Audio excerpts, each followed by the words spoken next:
You might remember the end of the first Back to the Future. Doc storms back into 1985 from the future, startling Marty and telling him he has to come with him to the future, to 2015. And Marty says, and Doc says to Marty and Jennifer, it's about your kids. Something has to be done about your kids. And Marty says, before Doc says something has to be done about your kids, Marty says, what did we become, assholes or something? And Doc, you'll remember Doc, does this thing with his eyes. This like shifty thing, right? Where he's like, kind of thinks about it for a minute. And Marty says, what did we become, assholes or something in 2015? Right now we're in 2018, 3 years ago already was the big Back to the Future party. Already. And the Cubs won the World Series in 2016, not 2015. Here we are, and I think they were telling us that human beings in the early 21st century, just at like the time in the Matrix, right when Morpheus explains right before humanity, the war with the machines starts, humanity is basking in its technological might and glory, right? In the early 21st century. I mean, we're there, okay? We're in a prophesied time, and silence is betrayal. This shit, this spraying, all of that over there is all aerosol spray being sprayed. Fucking bugs, okay? This climate modification elephant in the room, geoengineering elephant in the room that's daily. All this over here, that's all aerosol spray. All down there. There's a point at which silence becomes betrayal. And if you're still thinking life is just about being a good consumer, and buying and spending, and you're not looking for meaning, and you're not having things trying to advocate for children who can't speak up for themselves and their future, and the animals who can't do that, then you're missing the point. Go see the Mr. Rogers documentary, Welcome to My Neighborhood, if you want to be inspired to advocate. I wanted to expose this to everybody today. This logo, this corporate dead speech logo, Amazon logo. That arrow, you see that arrow? They make it look like a nice smile, and look at it really. Look at that arrow. Look at how it's pointing. What it actually is. Because all of these corporations, you see, what they all show you all the time is the symbol of the one, right? Which is, and this is why we have phalanges here on the fingers, these sections, that's 14 on each hand, 28 total. Phalanges, the phallus, that's what that symbol is. And that's the sign of this dark occult cabal that runs this society. Their symbol is the pen, the one. See, it's a dick, right? But it's more than that. It's the male generative organ, the Shiva lingam, which is inseparable from the yoni. However, when you don't know the meaning of these symbols, right, they're used to program your consciousness. This is why it's important to understand symbolism. Because then you can dispel it. You can break the spell of El, the gospel spell. Let's see where Carl Jung takes us today. I'm going to open this at random, some divination. I'm going to seek from God what needs to be gotten through real big time today to all of you. Page 242. Of course, mandalas. Many pictorial mandalas are to be found in Christian art. For example, the rather rare picture of the Virgin in the center of a circular tree, which is the god symbol of the burning bush.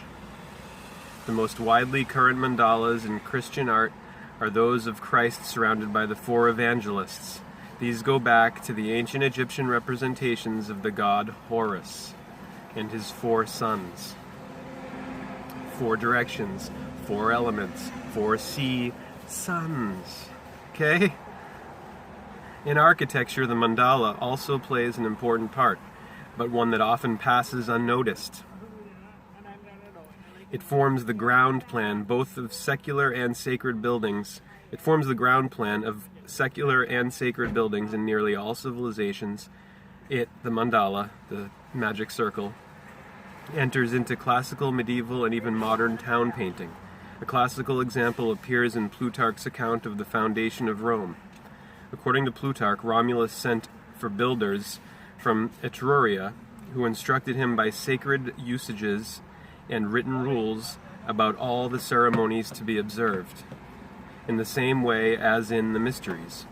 First they dug a round pit where the comitium or court of assembly now stands, and into this pit they threw symbolic offerings of the fruits of the earth. Then each man took a small piece of earth of the land from which he came, and these were all thrown into the pit together. The pit was given the name of Mundus, which also meant the cosmos. Round it, Romulus drew the boundary of the city in a circle with a plow drawn by a bull and a cow.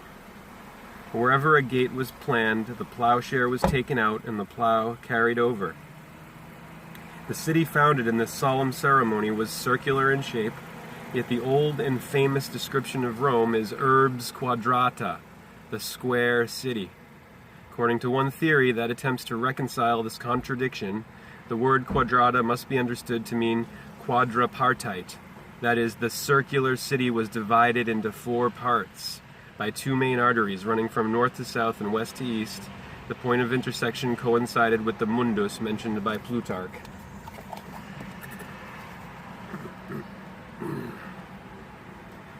See the image down below here in the corner of the man?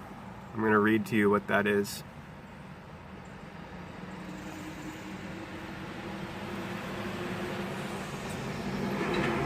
Renaissance religious art shows a reorientation to the earth and the body. Right, a plan for a circular church or basilica based on the body's proportions.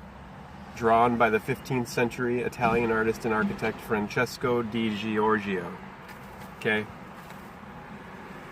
Human body as the model for city, just like the human body is the model for what? The book, the spine. Just wanted to finish off the dollar bill symbolism, or give some more to that, because I didn't go through everything with that. I just kind of rushed through it a bit. You get to do videos less than 15 minutes with this device and putting them on YouTube. It's fucked up. So right, this here symbol that everyone gets all spooked by, right? Or they, people don't even fucking look at it. They carry this shit around and use it, and they don't even look at the symbolism. This is, right, it's the Eye of Horus Ra atop the pyramid. See how the pyramid's truncated, right? It's unfinished. It's called the unfinished work. This is the Masonic esoteric symbolism here. And all these terms here are very sacred to this club, right? This unfinished work, though, right? This is called the Great Work. And you see, the thing is, these people who own this system, the Federal Reserve, which is not part of the federal government, like Federal Express is not part of the federal government, they're in the yellow pages. See, private wealth owns this quote-unquote people's government. When you go to elect either a donkey or an elephant right now, a donkey or an elephant, see how the pyramids get the left and the right sides, and it's held up, and it's on top of it's the one light. This is the club up here. They're free. They're above everyone else, the bricks. This is how they look at the symbolism, the dark occultists. Whereas the light occultists would look at this as opening your pineal gland, the green pine tree and the pine brain tree, opening this up through meditation, right? And discipline, being a disciple, practicing the single eyes, Matthew 6:22. These dark occultists, they're the ones referred to in the Bible who withdraw the keys to the kingdom and do not enter themselves.